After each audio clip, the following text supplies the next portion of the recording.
Hello दोस्तों, NP education YouTube channel पर आपका स्वागत है। हम लोग पढ़ रहे हैं भारत का अपवाह तंत्र और अपवाह तंत्र के अंतर्गत हम लोग हिमालयन अपवाह तंत्र के बारे में अध्ययन कर रहे हैं। चूंकि अपवाह तंत्र की बात करते हैं तो अपवाह तंत्र को दो भागों में विभाजित किया गया है और वह दो भाग कौन कौन से हैं तो हिमालयन अपवाह तंत्र है और प्रायद्वीपीय अपवाह तंत्र है। हिमालयन अपवाह तंत्र के अंतर्गत हम लोग सिंधु नदी तंत्र के बारे में अध्ययन कर रहे हैं, जिसमें से सिर्फ सिंधु नदी के बारे में अध्ययन किए हैं कि सिंधु नदी का जो उद्गम स्थान, निकास, उसकी क्या क्या विशेषताएं हैं, यह सब हम लोग अध्ययन कर चुके हैं। फिर सतलज नदी के बारे में अध्ययन किए और आज जो हम लोग अध्ययन करेंगे वह झेलम नदी के बारे में अध्ययन करेंगे। किस नदी के बारे में मित्रों? तो झेलम नदी के बारे में। तो आइए हम लोग बात करते हैं झेलम नदी के बारे में। सबसे पहले झेलम नदी को जानने से पहले, चूंकि सिंधु नदी की सहायक नदी मानी जाती है झेलम नदी, तो सिंधु नदी के बारे में थोड़ा सा जिक्र करते हुए हम लोग झेलम नदी की तरफ जाएंगे, अध्ययन करेंगे। ये हमारा प्यारा सा भारत का मैप हमने बनाने का प्रयास किया है और ये जो है सिंधु नदी हमने बनाया है। ये क्या है? सिंधु नदी है और सिंधु नदी आकर के कहाँ में गिर रही है मित्रों? तो अरब सागर में गिर रही है। कहाँ पर गिर रही है? तो अरब सागर में। सिंधु नदी की हम लोग स्रोत की बात किए थे कि उद्गम स्थान क्या है? तो तिब्बत का पठार है। क्या है? तो तिब्बत का पठार है और तिब्बत के पठार चेमा युंगडुंग नामक ग्लेशियर से यह निकलती है सिंधु नदी, और लद्दाख जो पर्वत श्रेणी है और जास्कर जो पर्वत श्रेणी है उसके बीचों बीच यानी मध्य से होकर के गुजरती है। पाकिस्तान होते हुए अरब सागर में क्या करती है? गिर जाती है या चली जाती है। फिर हम लोगों ने अध्ययन किया था सिंधु नदी के बारे में, फिर सतलज नदी के बारे में। तो ये देखिए, सतलज नदी के बाद झेलम नदी की बात करते हैं तो ये झेलम नदी है। ये कौन सी नदी है? तो झेलम नदी है। और झेलम नदी का अगर अपवाह तंत्र के बारे में या प्रवाह के बारे में देखते हैं तो स्रोत झेलम नदी का कहाँ पर है? तो भारत में ही है। कहाँ पर है मित्रों? तो भारत में ही है। और झेलम नदी ये ऐसे जाते हुए पाकिस्तान में जाकर के या किससे मिल जाते हैं? किस नदी से? ये सिंधु नदी है। सिंधु नदी से जाकर के क्या होती है मित्रों? मिल जाती है। कौन सी नदी? तो झेलम नदी। तो आइए यहाँ पर हम झेलम नदी की बात करते हैं। झेलम नदी की, और झेलम नदी की बात करते हैं तो ये पहले सिंधु नदी है। ये क्या है? तो सिंधु नदी है। और मित्रों ये झेलम नदी है। सिंधु नदी की जो सहायक नदी है उस नदी को हम लोग किस नाम से जानते हैं? तो झेलम नदी। चूंकि सिंधु नदी की 5 सहायक नदियां हैं और पांचों सहायक नदियों के बारे में हम लोग बारी बारी से अध्ययन करेंगे और उनकी क्या क्या विशेषताएं हैं, क्या क्या स्रोत हैं, क्या क्या निकास हैं, सबके बारे में अध्ययन करेंगे। उस पर कौन कौन सी परियोजनाएं हैं, बांध कौन कौन सा है, सबके बारे में अध्ययन करेंगे मित्रों। तो आइए झेलम नदी है। झेलम नदी की बात करें तो सिंधु नदी की सहायक नदी कौन सी है? तो झेलम नदी। और झेलम नदी ये है। यहाँ पर हमने झेलम नदी बनाने का प्रयास किया है और ये झेलम नदी है। झेलम नदी आकर के पाकिस्तान में मित्रों, पाकिस्तान में आकर के सिंधु नदी से क्या होती है? तो मिल जाती है। और यदि मित्रों झेलम नदी का स्रोत की बात करते हैं कि झेलम नदी का स्रोत क्या है, तो झेलम नदी के स्रोत के बारे में अगर बताना होगा तो हम लोग आसानी से बता सकते हैं कि जो झेलम नदी का स्रोत है बैरीनाग झील है। क्या है? तो वैरीनाग झील। बैरीनाग झील।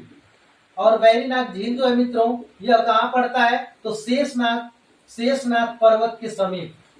शेषनाग पर्वत के समीप मित्रों बैरीनाग झील से झेलम नदी निकलती है। ठीक है ना? यानी स्रोत की बात किए कि झेलम नदी की स्रोत क्या है, उद्गम स्थान क्या है, तो हम लोगों ने बताया कि झेलम नदी का जो उद्गम स्थान है यह क्या है? तो बैरीनाग झील है। बैरीनाग झील जो है शेषनाग पर्वत के समीप पड़ता है। यहीं से झेलम नदी क्या होती है? तो निकलती है। और यह पाकिस्तान में जाकर के, झेलम नदी मित्रों पाकिस्तान में जाकर के सिंधु नदी से मिल जाती है। और झेलम नदी जाकर के कहाँ गिरती है? तो अरब सागर में गिरती है। यानी निकास की बात करते हैं तो झेलम नदी का भी निकास क्या है? तो अरब सागर है। क्या है मित्रों? तो अरब सागर है। ठीक है ना? स्रोत क्या है तो बैरीनाथ झील शेषनाग पर्वत के समीप जो है, और निकास क्या है झेलम नदी का तो अरब सागर है। क्या है तो अरब सागर है। अब बात करते हैं प्रवाह क्षेत्र की। अगर झेलम नदी का प्रवाह क्षेत्र के बारे में बात करते हैं तो झेलम नदी जो है देखते हैं तो स्रोत इसका भारत में ही, कहां पर है तो भारत में है, और भारत से वह कहां जाती है पाकिस्तान में जाती है झेलम नदी, और पाकिस्तान में जाकर सिंधु नदी से मिल जाती है। अगर संगम संगम की बात करते हैं तो संगम जो है झेलम नदी का संगम चिनाब नदी के साथ है। किस नदी के साथ है तो चिनाब नदी के साथ है मित्रों। तो झेलम नदी का जो प्रवाह क्षेत्र है, क्या क्या प्रवाह क्षेत्र है, कौन कौन सा देश में प्रवाहित होती है झेलम नदी, तो हम लोग बता सकते हैं कि झेलम नदी जो है भारत तथा पाकिस्तान देश में क्या होती है प्रवाहित होती है। झेलम तथा पाकिस्तान देश में मित्रों झेलम नदी क्या होती है तो प्रवाहित होती है। भारत तथा पाकिस्तान देश में झेलम नदी का प्रवाह क्षेत्र माना जाता है।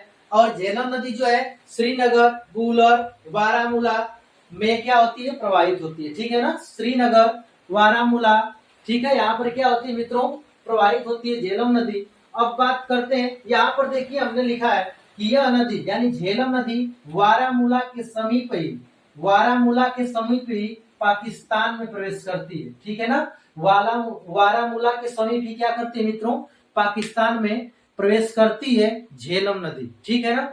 अब देखिए झेलम नदी की बात करते हैं तो झेलम नदी पर कौन सा बांध बनाया गया है तो झेलम नदी पर किशन गंगा परियोजना, ठीक है ना, किशन गंगा परियोजना बांध बनाया गया है। ठीक है मित्रों, झेलम नदी पर जो है किशन गंगा परियोजना बांध बनाया गया है। अब देखिए यहाँ पे जो किशन गंगा परियोजना है यह किसके लिए प्रसिद्ध है, इसका उद्देश्य क्या है किशन गंगा परियोजना का, तो हम लोग आसानी से बता सकते हैं कि किशन गंगा परियोजना का जो उद्देश्य है विद्युत उत्पादन करना। यह क्या करता है तो विद्युत का उत्पादन किया जाता है किशन गंगा परियोजना के द्वारा मित्रों। अब जो है अब बात करते हैं कि इस पर और कौन कौन से बांध हैं, तो छोटे छोटे दो बांध और है मित्रों। एक जो है उरी बांध है। कौन से बांध है तो उरी बांध है जो कश्मीर में है। कहां पर है तो कश्मीर में। झेलम नदी पर एक बांध उरी बांध है जो कहां पर स्थित है तो कश्मीर में स्थित है। और मित्रों एक और बांध है जिसको हम लोग मंगला बांध के नाम से जानते हैं। किस बांध के नाम से तो मंगला बांध के नाम से जानते हैं। और यह जो बांध है कश्मीर तथा हिमाचल प्रदेश की सीमा पर स्थित है। ठीक है ना, यह जो बांध है मंगला बांध जो है कश्मीर और हिमाचल प्रदेश की सीमा पर स्थित है। और इसका उत्पादन होता है, इसका जो उद्देश्य क्या है तो बिजली का उत्पादन करना। इसका भी उद्देश्य क्या है तो बिजली का उत्पादन करना। इस प्रकार हम लोग पढ़े कि जो झेलम नदी है इस पर तीन बांध हैं। एक बांध कौन सा है तो हमने बताया कि उस बांध का नाम है किशन गंगा परियोजना बांध, और उसका उद्देश्य है विद्युत का उत्पादन करना। और साथ ही में दो छोटे छोटे बांध हैं, एक उरी बांध है जो कश्मीर में स्थित है। इसका भी उद्देश्य है विद्युत का उत्पादन करना या बिजली का उत्पादन करना। फिर एक बात जो है मंगला बांध जो कश्मीर तथा हिमाचल प्रदेश की सीमा पर स्थित है। इसका भी उद्देश्य मित्रों बिजली का क्या करना उत्पादन करना। अब बात करते हैं कि क्या झेलम नदी की कोई सहायक नदी है, तो हम लोग आसानी से बता सकते हैं कि झेलम नदी की सहायक नदी है जिसका नाम है किशन गंगा नदी। उसका नाम क्या है मित्रों तो किशन गंगा नदी। यहाँ पर हमने लिखा है कि प्रमुख सहायक नदी, झेलम नदी की प्रमुख जो सहायक नदी है उस नदी का नाम क्या है तो किशन गंगा नदी। क्या है नाम मित्रों तो किशन गंगा नदी है जो झेलम नदी क्या है तो सहायक नदी। अब देखिए प्रश्न आपसे पूछा जाता है कि कौन कौन सी, जैसे सिंधु नदी पर कौन कौन से यानी कौन कौन से बांध बनाए गए हैं, ठीक है ना, उसकी कौन कौन सी सहायक नदियां हैं और कहाँ उसका उद्गम स्थान है, क्या निकास है, उसकी क्या क्या विशेषताएं हैं। तो मित्रों हम लोग ये अध्ययन कर रहे हैं, ठीक है ना, और इसके बारे में हम लोग डिटेल जानकारी प्राप्त कर रहे हैं। फिर हम लोग मिलेंगे अगले वीडियो में और बात करेंगे मित्रों ब्यास नदी के बारे में, चिनाब नदी के बारे में। अगर वीडियो पसंद आए तो आप लोग जरूर शेयर करें, सब्सक्राइब करें, लाइक करें। ठीक है मित्रों, धन्यवाद। फिर मिलते हैं अगले वीडियो में।